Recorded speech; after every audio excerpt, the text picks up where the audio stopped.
So some of the key points to highlight in terms of single-family rentals for house builders is that single-family rental is not a separately defined use class in the planning system. You won't necessarily see it specifically referenced. The only caveat to that is where you have build-to-rent schemes, which form part of single-family rental units, but are not the only component. In planning permissions, you will see reference to C3 or residential use, as opposed to specifically single-family rentals. In the descriptions of development, in planning conditions or planning obligations, again, you won't necessarily see a breakdown referencing single-family rentals. The only time you might see a specific reference is where you've got a 100% build-to-rent scheme, and the reason that they may reference build-to-rent in the description of development or in the planning obligations is because it impacts on the affordable housing that will be provided as part of that planning permission. So we can help house builders when they're considering single-family rentals in a number of ways. Where a house builder is acquiring a site that already has a planning permission, we will review the planning permission and the planning obligation, if there is one, to check that nothing within those documents would interfere with a bulk disposal of single-family rentals.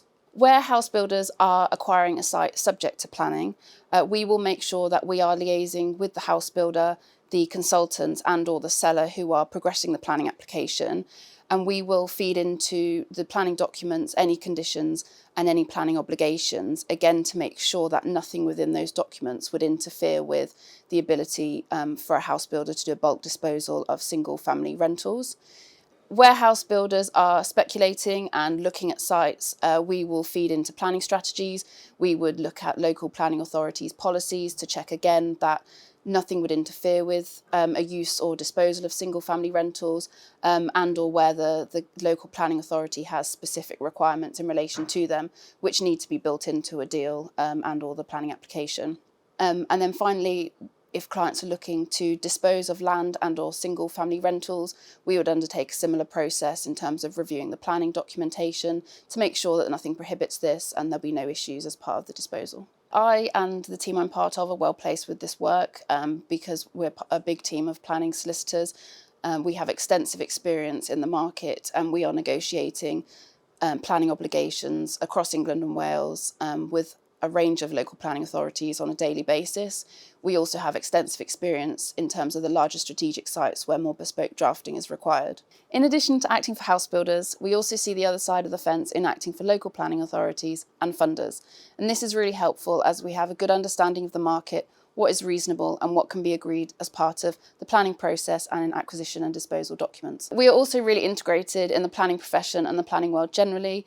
Aside from my day job, I'm part of networks such as Women in Planning and Women in Property, and these are really key for industry connections and industry knowledge and news. Some of the recommendations that I have for house builders who are interested in this area depend on what part of the stage they're at.